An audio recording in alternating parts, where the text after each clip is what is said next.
এই জুলাই অভ্যুত্থান আমরা করছি ছাত্র জনতা বৈষম্য দূর করার জন্য, এই ইনজাস্টিস দূর করার জন্য, মব দূর করার জন্য। এখন আপনারা যদি পদে বৈশা এখন আপনারা মব জাস্টিসের ব্যাপারে শক্ত পদক্ষেপ না নেন, জি এই অভিযোগ অনুযায়ী আমাদের যত আইনগত ব্যবস্থা আছে সব ব্যবস্থা নিব। এটা আপনি দেশবাসীকে কথা দিতে হবে যে আপনারা সব ব্যবস্থা নেবেন। আমরা আপনাদেরকে আর বিশ্বাস করতে পারতেছি না, কারণ কালকে যদি আপনারা আমার ভাইকে সুষ্ঠু চিকিৎসার ব্যবস্থা করতেন তাহলে আজকে সে মারা যাইতো না। আপনারা আইনের মাধ্যমে আপনারা আমি বলি দাঁড়াও, তাকে কথা কেউ বলবেন না, তাকে চিকিৎসা দিয়ে কোর্টে তুলে তার বিরুদ্ধে যে অভিযোগ আছে এটা তদন্ত হবে, তারপরে আদালত বিচার করবে যে তার জেল হবে না ফাঁসি হবে না কি হবে, তাই না? কিন্তু আপনারা এখন দোষ দিতেছেন, পুলিশ বলতেছে ডাক্তার ঠিকভাবে আমাদেরকে প্রেসক্রাইব করে নাই, ডাক্তার বলছে যে কোনো অসুবিধা নাই, শুধুমাত্র তারে কয়েকটা ব্যথার ওষুধ দিয়ে ছেড়ে দিছে। এরপরে আপনারা বলতেছেন যে এখন আবার ভিতরে একজন বলতেছে যে আদালত তিনি কেন বললেন না যে তাকে সুস্থতা দেওয়া হোক। এখন ম্যাজিস্ট্রেটের বিরুদ্ধে এরা বলতেছে, আবার এখন ম্যাজিস্ট্রেটের সাথে তো আমি কথা বলতে পারি নাই, কারাগারের লোক হয়তো বলবে যে পুলিশ এই করছে। এখন এই যে আপনারা যে আমাদেরকে হাইকোর্ট দেখাচ্ছেন যে এখান থেকে সেখানে, সেখান থেকে সেখানে, আমরা কোথায় যাব বলেন? কারণ আপনারা তো কেউ দোষ স্বীকার করতেছেন না। আমরা একটা অভিযোগ আপনারা দিচ্ছেন, জি আমরা অভিযোগটা পাইছি, এই বিষয়ে আমরা তদন্ত করব, তদন্ত করে আইনগত যে ব্যবস্থা নেওয়ার আমরা সম্পূর্ণ ব্যবস্থা নেব।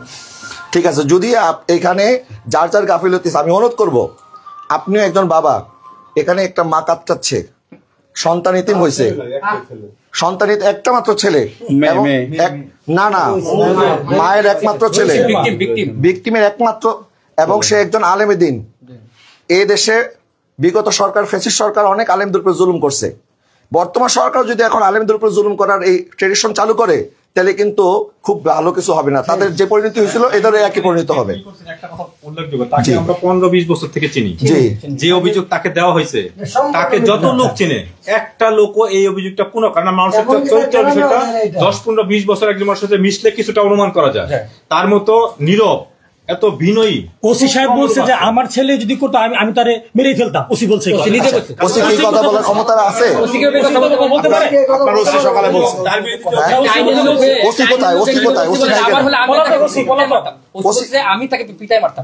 যখন ওসি নাই ভাই নাই, যখন ওসি কই? ওসি কই? নাই ওসি সকালে 1.5 ঘন্টা দেরি করে, ওসি নাই কেন?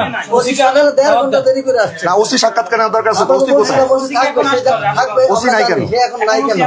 আমরা একটা অভিযোগ দিচ্ছি, ওনাকে আসতে বলেন স্যার, আমরা অভিযোগ আমাদের তদন্ত করব, আমাদের আইনগত যত ব্যবস্থা আছে আমরা সব ব্যবস্থা নেব। আপনি তো প্রত্যেকবার এটাই বলতেছেন। হ্যাঁ, আমি এটা তো তাহলে ওসির নাম ঢোকাই দেন ভিতরে, সবাই তো এটাই বলে, নাম ঢোকাই দেন। করতে 3 বছর 5 বছর চলে যায়। ঠিক আছে, হ্যাঁ ঠিক আছে, এই ব্যক্তিকে মারছে কে? মারছে সবাই মিলে মারছে, জনগণ মারছে, জনগণ না, যে 2-4 জন মারছে, মারার পরে অবহেলা করছে, এরাও দোষী। আমরা ওই ব্যবস্থাটা নিচ্ছি। ঠিক আছে, আমরা ঠিক আছে, ঠিক আছে, ওকে। আমরা শোনেন, কালকে অভিযোগ দায়েরের সাথে সাথে তারা গ্রেফতার করতে আপনারা 1 মিনিট বিলম্ব করেন নাই। এখন আমরা অভিযোগ দিয়ে গেলাম, তদন্ত ছাড়াই বলতেছে সে বলৎকারী। ওসি সাহেব কিভাবে বলবেন? আচ্ছা শোনেন, আচ্ছা শোনেন, আর একটা জিনিস আমি একটা কথা শেষ করি। শোনেন, যদি আমরা অভিযোগ করার সাথে সাথে এখন যদি তৈরি গতিতে আজকে রাত্রের মধ্যে তাদেরকে গ্রেফতার না করেন আপনারা, কালকে ঢাকা শহরে কি হবে, সারা বাংলাদেশে কি হবে, সেটার জন্য আপনারা প্রস্তুত, আপনাদের দায়ভার নিতে হবে, এটার দায়ভার আপনাদের নিতে হবে। কালকে একটা আলেমকে গ্রেফতার করতে আপনারা 1 মিনিট সময় নেন নাই, আর আজকে এত প্রমাণ থাকার পরেও, ভিডিও থাকার পরেও আজকে তার লাইভের মধ্যে সে আইসা বলছে আমি ইহুদি, আমি নাসারা, আমি দোষী। এটাকে একটা মানুষ কোনো লাইভে এসে বলে? কত নির্যাতন করলে একটা মানুষ লাইভে এসা তারা বাধ্য করছে এই কাজটা করার জন্য। যারা করছে এদেরকে যদি আজকে রাতের মধ্যে সেটাই তো তারাই করছে। এটা যদি তাৎক্ষণিক আপনারা রেপিড অ্যাকশন না নেন, তাহলে আমরা স্বরাষ্ট্র উপদেষ্টার সাথে কথা বলে এই থানা সহ আরো যারা এটার সাথে জড়িত তাদের ব্যাপারে কিন্তু আমরাও ব্যবস্থা নিতে পিছপা হব না। সেই জন্য লাইভের ব্যাপার থেকে প্রমাণিত হয় যেটা বলৎকারের জন্য না, অন্য কোনো উদ্দেশ্য ছিল। এবং 26 তারিখ আমাদের ঢাকা যে মহাসমাবেশ হয়েছে ইসরায়েলদের বিরুদ্ধে, গাজার মুসলমানদের পক্ষে, সেখান থেকে আসার সাথে সাথে ভারতের বিরুদ্ধে, ভারত মিয়ানমার এবং ইসরায়েলিরা যে, আপনারা কেন কথা ইন্টারাপ্ট করেন? আমাকে কথা বলতে দেন। গাজায় মজলুম মুসলমানদের পক্ষে ফিলিস্তিনের যে গণহত্যা চলতেছে, ভারতের মধ্যে মুসলমানদের উপর যেই অত্যাচার চলতেছে, মিয়ানমারের মধ্যে অত্যাচার, তার প্রতিবাদে আমরা যে সংহতি সমাবেশ করলাম, সেখান থেকে আসার পরই কেন তার সাথে এমন আচরণ করলো? এটা তো 2 মাস আগের ঘটনা। তারা যেটা বলতেছে, তো 2 মাস পর্যন্ত তারা কোথায় ছিল? 2 মাস পর্যন্ত তারা তদন্ত না। এই বিষয়গুলো উঠাই নিয়ে জি, আমি কিন্তু আপনাকে বিশ্বাস করতেছি, প্লিজ, এটা আপনি একজন মানুষ হিসেবে সত্য